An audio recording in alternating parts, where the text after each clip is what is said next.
नमस्कार, मैं हूं मनोज मनु। स्वागत है आपका हमारे खास कार्यक्रम आंकड़े हमारे फैसला आपका में। आज हम बात करेंगे यूसीसी की, यानी कि समान नागरिक संहिता की। यूनिफॉर्म सिविल कोड, इसे लेकर लगातार बहस चल रही है। समान नागरिक संहिता को लेकर एक बार फिर हलचल मच गई है। राज्यसभा में कल यूसीसी को लेकर बीजेपी सांसद किरोड़ी लाल मीणा प्राइवेट बिल लेकर आए। इस बिल के प्रस्ताव पर सदन किया गया और जमकर हंगामा हुआ। विपक्ष ने बिल को संविधान और देश विरोधी बताया। दरअसल देश में पिछले कुछ वक्त से समान नागरिक संहिता लागू करने का मुद्दा जोर पकड़ रहा है। यूसीसी लागू करना बीजेपी के एजेंडे में है, जबकि मुस्लिम पर्सनल लॉ बोर्ड और तमाम विपक्षी दल इसके विरोध में है। सवाल यह है कि आखिर यूनिफॉर्म सिविल कोड को लेकर इतना घमासान क्यों मचा है? क्या इसे लागू करना असंवैधानिक है? क्या इससे देश की समरसता को नुकसान होगा?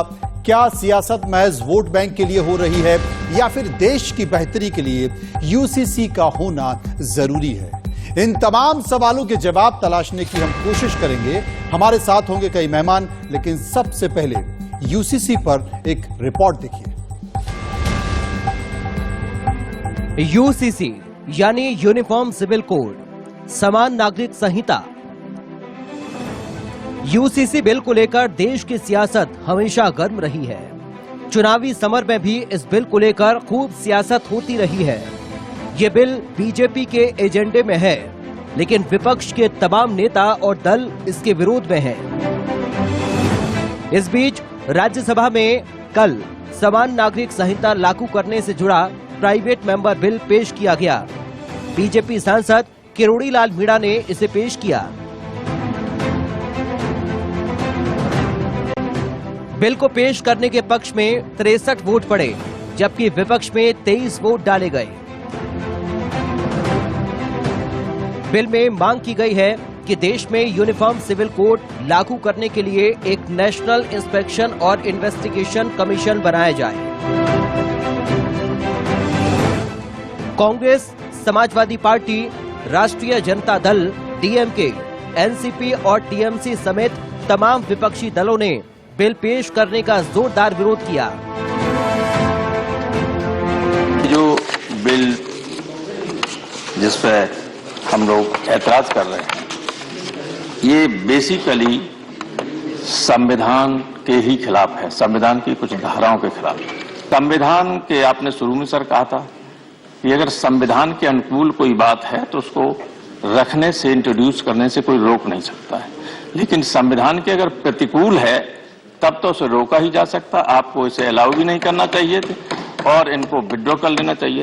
सर, संविधान सभा में हिंदुस्तान के उस वक्त की इंटेलेक्चुअल क्रीम थी। समाजवादी पार्टी के सांसद रामगोपाल यादव ने बिल को संविधान विरोधी बताया। वहीं आरजेडी सांसद मनोज झा ने कहा कि ये बिल देश हित में नहीं है, इसे वापस लिया जाना चाहिए। कि उसके लिए आवश्यक है कि दुनिया को की दीवारें गिराने के लिए अपने घर की दीवारों को भी गिराना होगा। दीवारें बढ़ी हैं, कोई माने या ना माने, लोगों के बीच में अविश्वास बढ़ा है।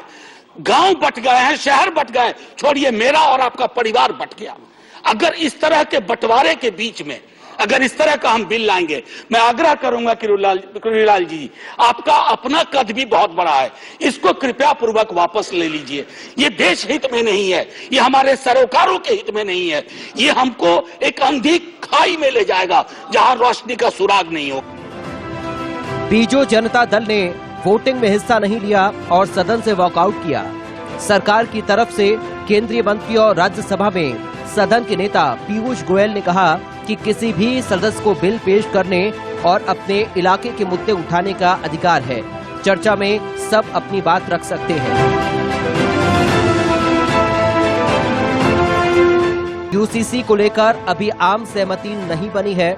ऐसे में प्राइवेट मेंबर बिल के जरिए इसके कानून बनने का रास्ता अभी लंबा है, लेकिन यूसीसी की कवायद जरूर तेज हो गई है। Bureau report, India news. संसद में राजनेताओं को क्या कुछ कहना था इस मसले को लेकर वो आपने सुना, लेकिन हर राजनीतिक पार्टी इस मुद्दे को अपने अपने चश्मे से देख रही है।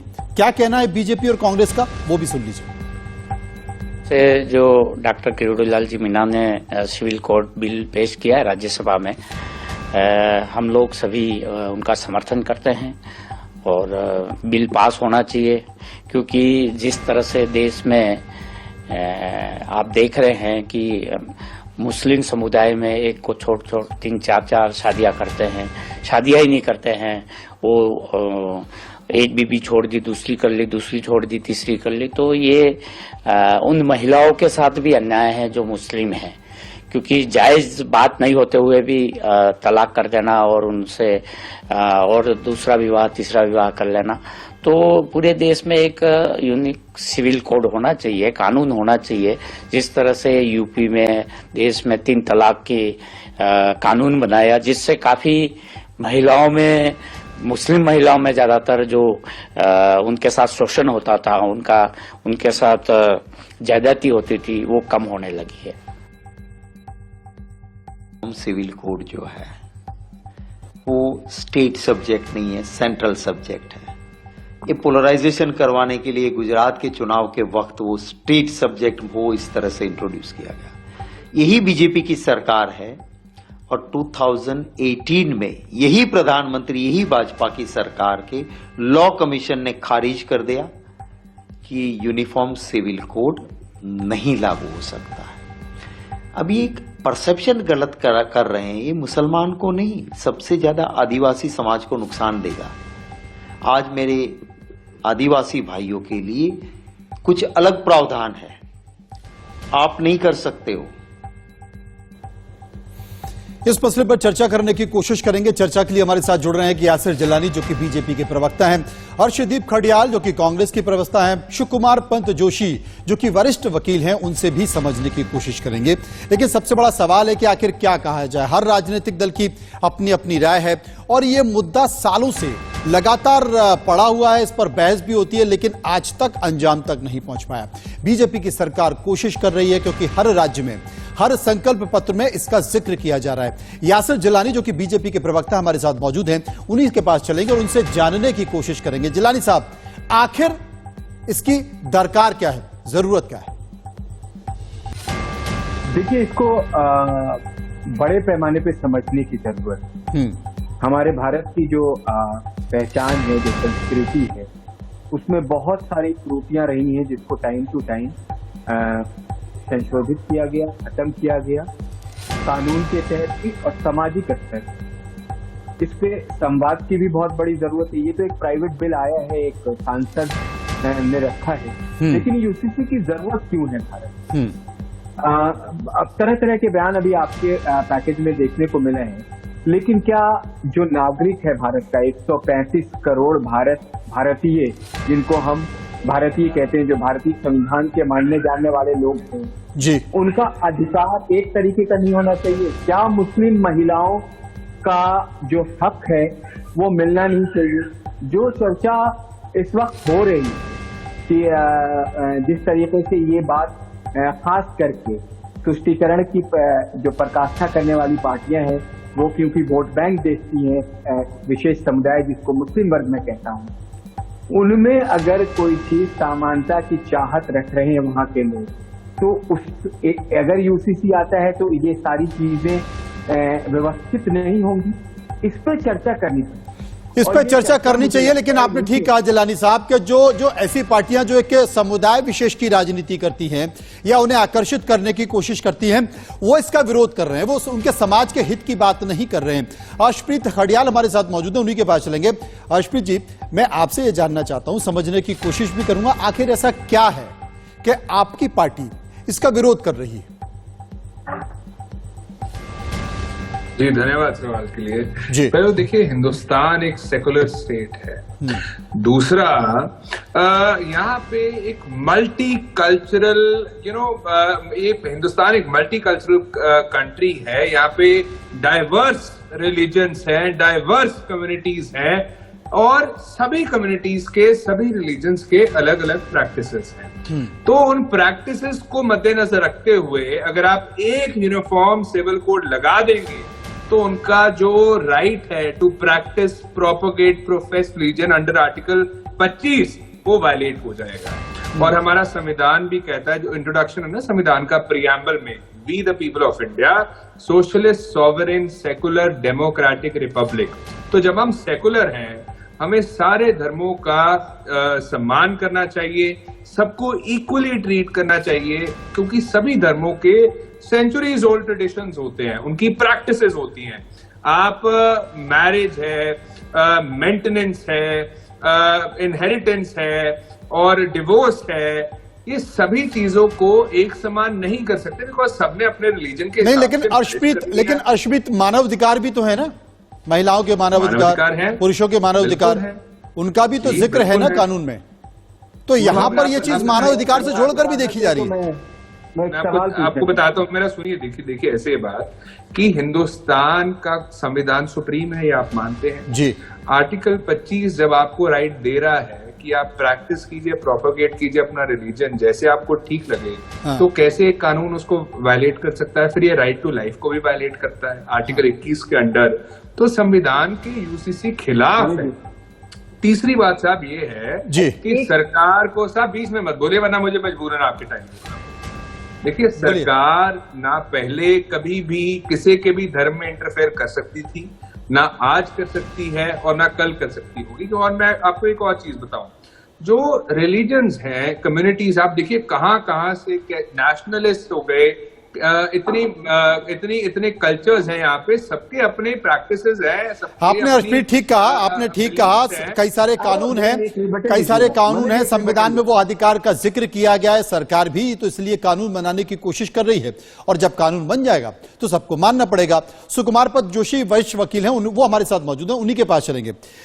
सुकुमार जी, तमाम वो लोग जो इसका विरोध कर रहे हैं वो ये कहते हैं कि लॉ कमीशन इसे एक बार वापस कर चुका है, ये इतना आसान नहीं है, ये समाज को जोड़ने की जगह समाज को तोड़ रहा है, ये समाज में खाई पैदा कर रहा है। लेकिन मैं आपसे जानना चाहता हूं, जिसका जिक्र अर्शप्रीत कर रहे हैं कि समाज में, कानून में, संविधान में उन बातों का जिक्र है कि आप किसी के धर्म में दखल नहीं डाल सकते, आप उनके अधिकारों को नहीं छीन सकते। शायद सरकार कोशिश कर रही है कि जो दखल है उसे खत्म कर दिया जाए, जो रुकावट है उसे मिटा दिया जाए, कानून ही बना दिया जाए, किस्सा खत्म।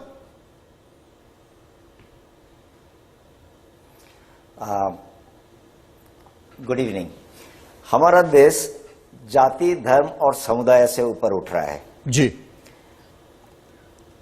हमारा अगर देश एक है और हम सब नागरिक समान हैं, तो अलग अलग पर्सनल लॉ क्यों हो? इनफैक्ट उससे देश की मजबूती में कमी आती है, ये मेरा मानना है। दूसरा ये है, जो कहते हैं ये दखलंदाजी धर्म है, हम धर्म का कुछ नहीं कर रहे हैं इसमें inheritance law, adoption law, marriage law, ये सबको एक समान बना रहे हैं, क्योंकि एक देश में एक रहे। और ये कोई इंडिया कोई पहला देश नहीं है, बहुत सारे डेमोक्रेसी है, अमेरिका है, इवन पाकिस्तान, बांग्लादेश, इनके वहां भी यूनिफॉर्म सिविल कोड है। हाँ। तो इससे किसी का कोई धर्म का कोई हनन नहीं होता है, ये पर्सनल लॉज का सिंप्लीफाई होता है और इससे कई फायदे होते हैं। हाँ। जैसे मार्जिनलाइज्ड सेक्शन है, वीमेन है, इनका सोशल सिक्योरिटी में स्ट्रेंथ आता है। हमारा जो सेक्युलरिज्म का ये कह रहे हैं कि इससे हनन हो रहा है, सेक्युलरिज्म बढ़ता है उससे, क्योंकि हम सेक्युलर है कि एक जैसे हम सारे प्रैक्टिस करते हैं, सबका समान उसमें रहेगा। और ये जो है कॉम्प्लेक्स लॉज को सिंप्लीफाई करेगा, ये ईज करेगा। हमारा कोर्टों में जो इतना पेंडेंसी बढ़ रहा है, इससे डेफिनेटली फर्क पड़ेगा, क्योंकि एक टाइप का न्याय व्यवस्था सबके लिए रहेगा। तो इसमें जो एडमिनिस्ट्रेशन है, जो जस्टिस डिलीवरी सिस्टम है, उसके ऊपर भी बोझ कम पड़ेगा, और एक आसान रास्ता होगा, लोगों को न्याय जल्दी मिल पाएगा। ये तमाम तरह की चीजें हैं। आप सब हमारे साथ बने रहें। असल में यूनिफॉर्म सिविल कोड बीजेपी के एजेंडे में है। मैं आ रहा हूं आपके पास। बीजेपी के एजेंडे में है और 1989 के लोकसभा चुनाव के मैनिफेस्टो में इसे शामिल किया गया। ट्रिपल तलाक के बाद से ही बीजेपी इसे अहम मानती है। बीजेपी लोकसभा चुनाव में एक बड़ा मुद्दा बना सकती है इसे। केंद्रीय गृह मंत्री अमित शाह इशारा कर चुके हैं, बीजेपी शासित राज्यों में भी यूसीसी पर पहल हो चुकी है। उत्तराखंड मसौदा बनाने के लिए एक्सपर्ट कमेटी का गठन कर चुका है। गुजरात में भी विशेषज्ञ समिति बनाने का फैसला हो चुका है। बीजेपी ने इस बार के चुनाव के संकल्प पत्र में भी इसका जिक्र किया है। बीजेपी ने हिमाचल में भी संकल्प पत्र में कहा था कि हम यूसीसी लागू करेंगे और मध्य प्रदेश के मुख्यमंत्री शिवराज सिंह चौहान अपनी तमाम सभाओं में घूम घूमकर इस बात का जिक्र करते हैं कि जनाब समान नागरिक संहिता तो होनी ही चाहिए और वो कमेटी बनाने की बात भी कर चुके हैं। कर्नाटक में भी इसे लागू करने के संकेत दिए जा रहे हैं। अब सवाल ये है कि जहां पर चुनाव है वहीं पर इसका जिक्र क्यों किया जा रहा है? वो इसलिए किया जा रहा है क्योंकि ये चुनावी मुद्दा है और चुनावी मुद्दा है तो स्वाभाविक तौर पर तमाम राजनीतिक पार्टियां सब कुछ जो बातें करती हैं, घोषणाएं करती हैं, चर्चा करती हैं, वो चुनाव के इर्द गिर्द करती हैं। यासिर जिलानी साहब हमारे साथ मौजूद हैं। जिलानी साहब, ये मान लिया जाए कि इस मुद्दे का फायदा बीजेपी को मिलता है, ये बीजेपी के एजेंडे में है, इसलिए जहां चुनाव होने वाला है जोर शोर के साथ और जहां हो चुका है वहां लागू करने की तैयारी, इसलिए। अच्छा देखिए, आप बताएं कि इसमें भारतीय जनता पार्टी तो किसी भी विशेष समुदाय जैसी कोई विशेष वोट बैंक की राजनीति तो अभी तक नहीं करती आई, उसका इतिहास नहीं है। एक समानता की बात कर रहे हैं जो कांग्रेस कंफ्यूजन में है। कांग्रेस नहीं, यासिर साहब ऐसा आप इसलिए ना कहें क्योंकि बहुत से राज्य जहां पर आप किसी मुस्लिम को टिकट भी नहीं देते हैं विधानसभा का। नहीं, ये देखिए, ये एक तो मानक मापदंड होता ही नहीं, पैमाना नहीं है कि आप सेकुलरिज्म का पैमाना सिर्फ इससे आप ले लें कि टिकट नहीं देते। हिस्सेदारी तो होती है ना, सरकार सबको साथ में लेकर चलने की बात तो होती है ना। अरे उत्तर प्रदेश में जब सरकार बनती है तो मंत्री बनाए जाते हैं। और केंद्र में फिलहाल कौन है? मुस्लिम समुदाय से केंद्र में फिलहाल कौन है? लेकिन राज्यसभा से सांसद बन गए ये। लेकिन आप इस तरीके से भारत को मतलब अगर कहेंगे कि यही एक तरीका है कि हम सेकुलर भारत की जो हम परिकल्पना करते हैं कि सिर्फ उसमें आपने कहा कि सबको साथ में लेकर चलने की बात होती है। आप बताइए कि कोई ऐसा नहीं, कोई ऐसा कार्यक्रम बताइए जो जमीन पे क्रियान्वित भारतीय जनता पार्टी की सरकार, मोदी सरकार करती है, उसमें किसी भी समुदाय को छोड़ती है, चाहे वो प्रधानमंत्री आवास योजना हो, जनधन योजना हो, उज्ज्वला योजना हो। ये नंबर हैं योजनाओं के तहत जिसमें आप हर समुदाय, अगर आपको मोहम्मद भाई को घर मिलता है तो इकबाल सिंह को भी घर मिलता है और राम सिंह को भी घर मिलता है, जोसेफ को भी घर मिलता है। ये जो सबका साथ सबका विश्वास और विकास और लाल किले के प्राचीर के बाद जब वजीर आजम प्रयास की बात करते हैं तो 135 करोड़ वो भारतीय की बात करते हैं। और जिस समानता की बात होती है उसमें आपको मैं एक बात बताऊं, क्या भारतीय मुस्लिम औरतों का ये हक नहीं है कि जब वो शादी उनकी हो तो उनको तलाक देने वाले जो लोग हैं वो इसलिए तलाक दे देते हैं कि कहीं ना कहीं जो बात कांग्रेस के मेरे प्रवक्ता कह रहे थे वो कंफ्यूजन में है कि किसने मना किया भारत में किसी को प्रैक्टिस और प्रोपेगेट करने के लिए अपने धर्म को?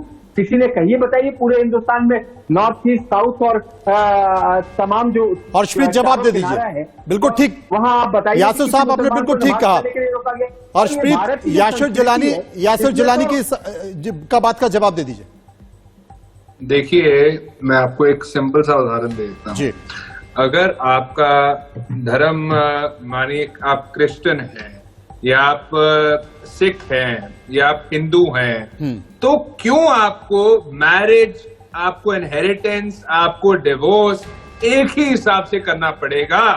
जब आपके पास आपके कल्चरल ट्रेडिशंस हैं, आपका धर्म एक आपका बिलीफ है, तो आप अपने धर्म के हिसाब से जब आपको पर्सनल लॉज दिए गए हैं तो यूनिफॉर्म सिविल कोड क्यों होना चाहिए? आप मुझे एक सिंपल सी बात बताएं कि क्या ये अल्ट्रा वायर्स है या नहीं है, अनकॉन्स्टिट्यूशनल है या नहीं है? बीच में मत, सब एक सेकंड, बीच में मत बोलिए, बीच में मत बोलिए। आपने अमेरिका, पाकिस्तान और बांग्लादेश की बात की। मैं आपसे पूछना चाहता हूँ कि आप मेरी सुनिए एक बात। क्या आप कह रहे हैं कि वहां का जो वो सेकुलर है, जैसे हिंदुस्तान सेकुलर है, वो केटर करता है सभी तो आप पाकिस्तान और बांग्लादेश का उदाहरण क्या? हिंदुस्तान आप कांग्रेस जो बोले जा रहे हैं, आप सुनने का आप सुनने की क्षमता रखते हैं। आर्टिकल 25 जो है, आर्टिकल 25 वायलेट हो रहा है और सेकुलरिज्म वायलेट हो रहा है और हिंदुस्तान में जो कल्चरल डाइवर्सिटी के पास हक है वो वायलेट आप करने की कोशिश कर रहे हैं, क्योंकि भारतीय जनता पार्टी को शुरू से ये आदत है, भारतीय जनता पार्टी चाहती है कि उसके साथ देश चले, भारतीय जनता पार्टी चाहती है कि कॉन्स्टिट्यूशन वायलेट हो, भारतीय जनता पार्टी चाहती है कि सेकुलरिज्म नाम रिवेट करके। आपने प्रियम्बल पढ़ा है, नहीं पढ़ा है? आप लोग दोनों बहस करते करते बहुत लंबे निकल गए और मुझे लगता है कि इतने लंबे निकल जाएंगे कि ये कुतर्क हो जाएगा, तर्क नहीं होगा। सुकुमार पत जोशी जो कि वरिष्ठ वकील हैं, उनके पास चलूंगा। वकील साहब, चूंकि समाज आगे बढ़ रहा है, समाज तरक्की कर रहा है, तो स्वाभाविक तौर पर जो बहुत सारी कुरीतियां हैं, कुप्रथाएं हैं, उन्हें बंद होना चाहिए। सती प्रथा वो कुरीति थी, बंद हुई। बाल विवाह जो कुरीति थी, बंद हुई। तो मुझे लगता है कि अगर आप आगे बढ़ रहे हैं, तरक्की कर रहे हैं, तो क्या बुराई है कि 3 तलाक जैसी प्रथा बंद हो जाए, या वो तमाम ऐसी बातें हैं जिससे महिलाओं का मानवाधिकार का हनन होता है, उन्हें बंद होने में क्या दिक्कत है? ये सब एक्चुअली हम भारतीय हैं जी। तो हम एक जैसे पर्सनल लॉ क्यों ना करें कि एक जैसे का एक दूसरे को समझें, उसमें जी। तालमेल बढ़े और देश का मजबूती आए और हम आगे चलें। और ये जो जैसे मार्जिनलाइज हैं और इनको आपने जो जो नाम लिए हैं, वो सब इससे अगर एक बार लॉ, पर्सनल लॉ अगर खत्म हो गए कि तुम हिंदू हो तो तुम्हारा अलग होगा, और हिंदू में भी 3-4 टाइप का है, इनहेरिटेंस मतलब बंगाल में अलग है और कर्नाटका में अलग है, तो ये सारा खत्म हो जाएगा।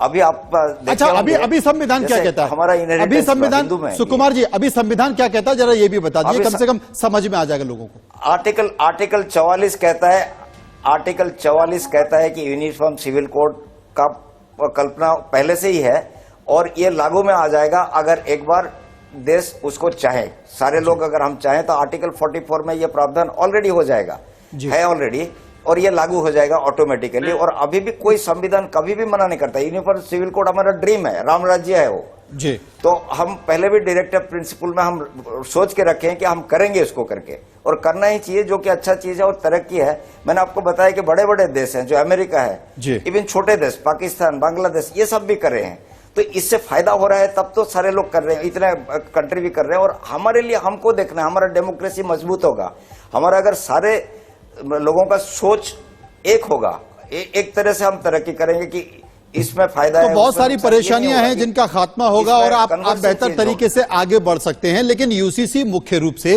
चुनावी मुद्दा है। 1985 में भी ये बना था। शाहबानो केस के बाद एक उदाहरण है जिसकी चर्चा इस मामले को लेकर होती है, क्योंकि शाहबानो केस के बाद यूसीसी प्रमुख मुद्दा बन गया था। शाहबानो का निकाह मोहम्मद अहमद खान से हुआ था। खान इंदौर के रईस और जाने माने वकील थे। दोनों के 5 बच्चे थे। 14 साल बाद खान ने दूसरी शादी कर ली। कुछ वक्त बाद शाहबानो को तलाक दे दिया खान साहब ने। बानो को 200 रुपए महीने देने का वादा किया गया, लेकिन 1978 में भत्ता देने से शाहबानो को मना कर दिया गया। शाहबानो ने खान के खिलाफ कोर्ट में केस कर दिया और 500 रुपए प्रति महीने की मांग की गई। खान ने भत्ता देने से इनकार कर दिया। मामला सुप्रीम कोर्ट तक पहुंचा। इसे समझिए, मामला सुप्रीम कोर्ट तक पहुंचा और फैसला खान के खिलाफ सुनाया गया। सुप्रीम कोर्ट में तलाकशुदा पत्नी को गुजारा भत्ता देने के आदेश दे दिए। कोर्ट ने कॉमन सिविल कोड की बात कही। हालांकि 1986 में मुस्लिम महिला अधिनियम संसद से पास करा लिया गया। इसके पीछे भी बहुत सारी राजनीति थी। इस अधिनियम के मुताबिक मुस्लिम महिला को अगर उसका पति 3 तलाक दे देता है तो केवल 90 दिन यानी कि 3 महीनों तक ही उसे अपनी पत्नी को गुजारा भत्ता देना होगा। और इस तरह शाहबानो केस जीतने के बाद भी केस हार गई। अब इस लड़ाई के बारे में क्या कहेंगे? यह लड़ाई अर्शप्रीत क्या कहती है कि आप हक पाने के लिए कोर्ट जाते हैं, सुप्रीम कोर्ट आपके पक्ष में फैसला दे देता है और उस वक्त की तत्कालीन सरकार के ऊपर दबाव पड़ता है। दबाव इस बात का पड़ता है कि एक खास समुदाय विशेष आपसे नाराज हो जाएगा और आप फिर से संसद में एक कानून बनाते हैं और कानून जब बनता आ जाए तो कोर्ट से जीतने के बाद भी शाहबानो खड़ी रह जाती है, उसे हक नहीं मिलता।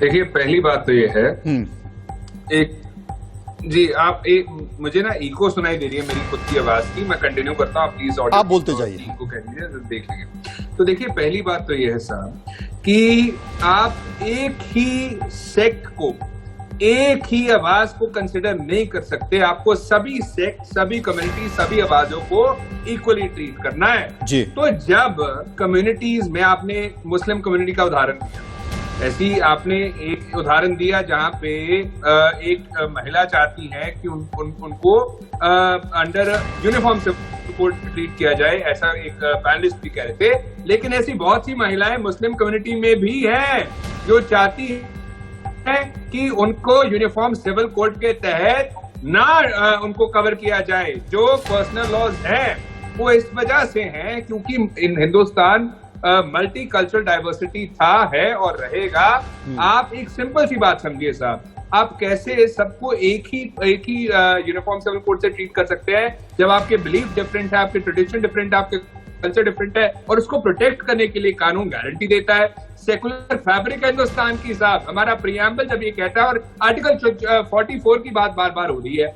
आर्टिकल 44 में ये लिखा हुआ है कि स्टेट शैल इंडेवर, कि स्टेट को कोशिश करनी चाहिए, अगर ऐसा ठीक हो तो ऐसा हो सकता हो, लेकिन ऐसा ठीक नहीं है, सर्कमस्टांसेस अगेंस्ट है इस चीज के। अर्शप्रीत साहब, अगर इसकी चिंता होने लगी, आप अपने मोहल्ले का जब प्रतिनिधि चुनने जाते हैं ना, तो वहां पर भी आधी से आधी आबादी जो है या आधी आवाज उसके खिलाफ होती है।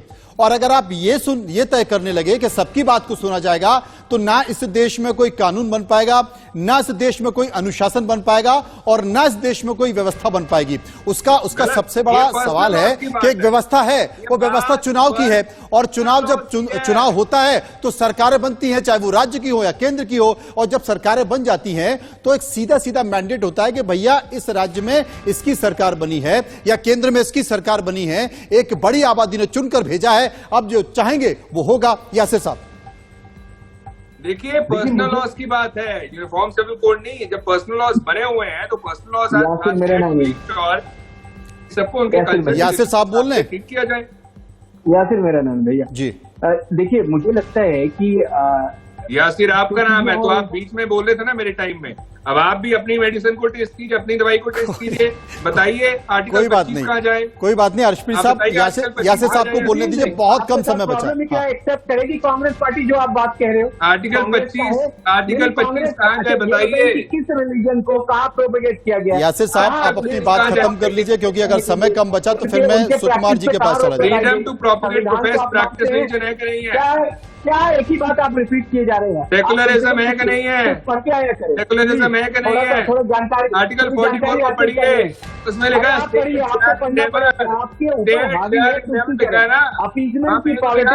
करो, आप यंग है, आप वहाँ पे लिखा है स्टेट शैल एंडेवर। एंडेवर का मतलब नहीं है इम्प्लीमेंटेशन कर दो। कांग्रेस को माफ नहीं कर। एंडेवर का मतलब है कि कोशिश होनी चाहिए, अगर सर्कमस्टांसेस सूटेबल हुई तो ठीक है, लेकिन सर्कमस्टांसेस सूटेबल नहीं है जा रहे हो क्योंकि आपको समझ नहीं आ रहा है, क्योंकि आपको समझ नहीं आ रहा है। भारतीय जनता पार्टी को समझ नहीं आता है, कांग्रेस को समझ में आ रही है, इसीलिए भारतीय जनता पार्टी को समझ नहीं आ रहा है। एक बात पे आप समझ आ रही है। राहुल गांधी आप बताइए, कॉन्स्टिट्यूशन नहीं है, समझदार है बहुत। आपने पाकिस्तान, आप पाकिस्तान का बांग्लादेश का उदाहरण दे रहे हैं। असल में इसलिए हमने इस कार्यक्रम का नाम लिखा था यूसीसी की एबीसीडी, क्योंकि एबीसीडी जब होगी तो बहस और मुद्दों पर बात होगी, और मुद्दों पर बात होगी तो तमाम तरह के विचार भी निकल कर आएंगे, और यही वो विचार है जिसे लेकर देश में बवाल मचा हुआ है। बहुत बहुत शुक्रिया करेंगे सभी मेहमानों का जो मेरे साथ इस विषय पर, इस परिचर्चा में